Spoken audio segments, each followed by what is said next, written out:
भक्तगण, आज आपको माघ कृष्ण षष्ठीला एकादशी की विधि एवं महात्म्य की कथा कहूँगा। आप उसको ध्यान में सुने और इस चैनल को लाइक और सब्सक्राइब जरूर करें। विष्णु भगवान आपका और आपका परिवार का कल्याण करेंगे। एकादशी विधि एवं महात्म्य की कथा सुनिए। दाल ऋषि बोले कि मनुष्य लोक में आकर लोग ब्रह्म हत्यादि अनेक पाप करते हैं, पराये धन को चुराते हैं, दूसरों को कष्ट देते हैं। ऐसा करने पर भी वे नरक में न जाएं। हे ब्राह्मण, ऐसा उपाय कहिए। हे भगवान, अल्पदान करने से अनायास पाप दूर हो जाए, उससे कहिए। पुलस्त्य मुनि बोले, हे महाभाग, तुमने बहुत सुंदर प्रश्न किया है, जिसको ब्रह्मा विष्णु और इंद्रादि देवताओं ने किसी से नहीं कहा। तुम्हारे पूछने पर उस गुप्त बात को तुमसे कहूंगा। माघ मास के आरंभ में ही शुद्धता से स्नान करके इंद्रियों को भस्म करें। काम, क्रोध, घमंड, ईर्ष्या, लोभ और चुगली, इनसे मन को हटाकर जल में हाथ पैर धोकर भगवान का स्मरण करें। ऐसा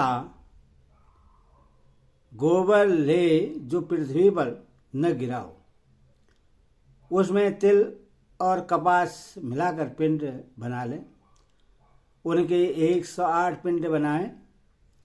यदि माह के महीने में पूर्वाषाढ़ व मूल नक्षत्र में एकादशी आ जाए तो उसमें नियम ले, या कृष्ण पक्ष की एकादशी को नियम लें। उसका पुण्य फल देने वाला विधान मुझसे सुनो। स्नान करके पवित्र होकर कीर्तन करते हुए एकादशी का उपवास करें। रात्रि में जागरण करें और गोबर के बने हुए 108 पिंडों से हवन करें। शंख चक्र गदाधारी भगवान का पूजन करें।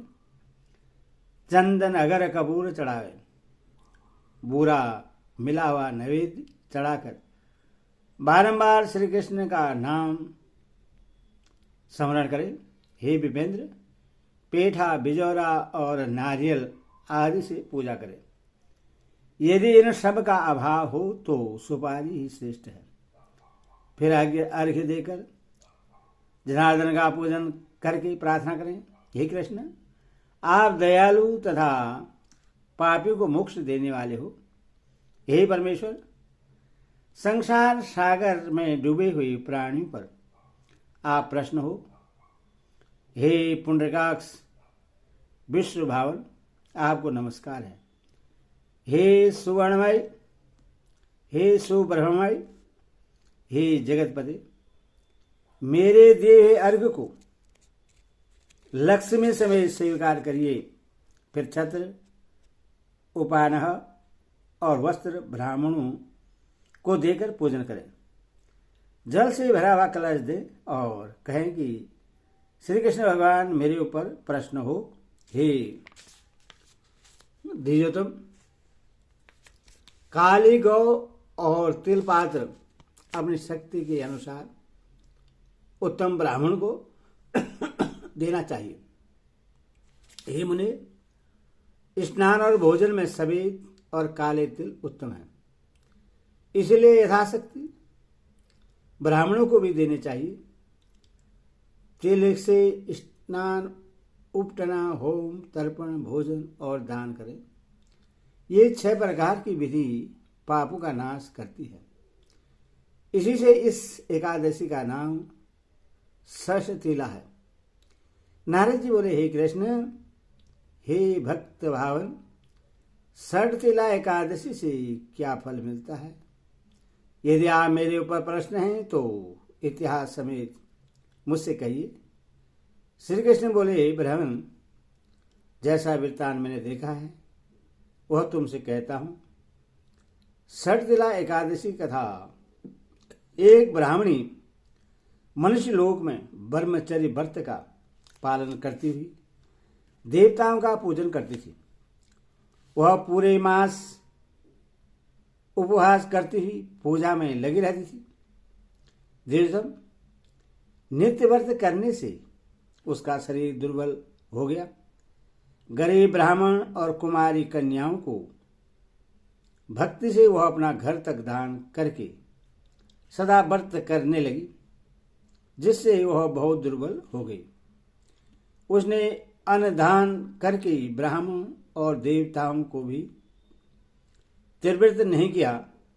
फिर बहुत दिनों के बाद मैंने मन में विचार किया कि कठिन व्रतों के करने से इसका शरीर शुद्ध हो गया है। शरीर को सुखाकर इसने स्वर्ग जाने के योग्य अपना देह बना लिया है, किंतु इसने अन्न का दान नहीं किया, जिससे कि सबकी त्रिवृत्ति होती है। हे ब्राह्मण, उसकी जांच करने को मैं मनुष्य लोक में गया।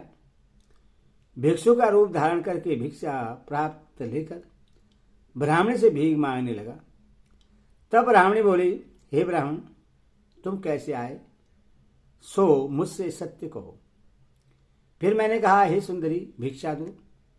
तब उसने क्रोध में भरकर मिट्टी का ठेला मेरे भिक्षा पात्र में डाल दिया।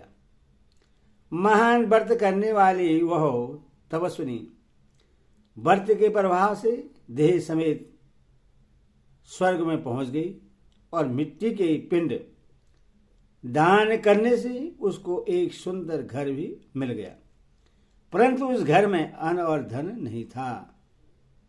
हे विप्रसी, जो उसने घर में प्रवेश किया तो वहां कुछ भी नहीं देखा। हे द्विज, तब घर से निकल वह मेरे पास आई और बहुत कुपित होकर बोली कि सब लोगों को रचने वाले भगवान का मैंने बड़े कठिन व्रत, उपवास और पूजा से आराधना किया है, परंतु हे जनार्दन, मेरे घर में अन्न धन कुछ भी नहीं है। तब मैंने उससे कहा कि तू जैसी आई है उसी तरह अपने घर चली जा।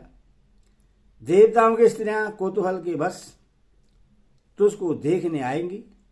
तब षठ तीला एकादशी का महात्म्य बिना पूछे दरवाजा मत खोलना। ऐसा सुनकर वह मनुष्य लोक को चले गई। हे नारद, तब देवताओं की स्त्रियां उससे देखने आई और कहा कि हम तुम्हारे दर्शन के लिए आए हैं, तुम दरवाजा खोलो। मानसी बोली, यदि तुम मुझे देखना ही चाहती हो तो दरवाजा खोलने से पहले षष्ठ तीला का व्रत, पुण्य और महात्म्य कहना होगा। उनमें से एक ने महात्म्य सुना दिया और कहा कि हे मानुषी, अब दरवाजा खोल दो, तुमको देखना आवश्यक है। उसने दरवाजा खोल दिया। उन सब ने मानुषी को देख लिया। हे द्विजश्रेष्ठ, वह न तो देवी है, न गर्दभी है और न आसुरी है, न नागिन है। जैसी स्त्री पहले उन्होंने देखी थी वैसी वह भी थी। देवियों के उपदेश से सत्य पर चलने वाली उस मानुषी ने भुक्ति और मुक्ति को देने वाली षष्ठ लीला का व्रत किया। तब वह मानुषी क्षण भर में रूपवती और कांति युक्त हो गई और उसके यहाँ धन धान्य वस्त्र सुवर्ण चांदी ये सब हो गया।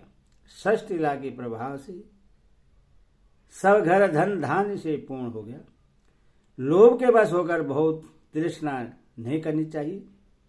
अपने धन के अनुसार तिल वस्त्र आदि का जरूर दान करें, इससे जन्मांतर में आरोग्यता होती है।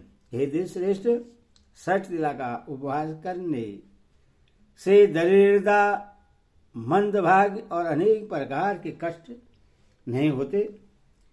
विधिपूर्वक किया हुआ दान सब पापों का नाश करता है। हे मुनि सत्तम, इसे शरीर में थकावट, अनर्थ अथवा कष्ट नहीं होता। हरि ओम तत्सत् हरि ओम।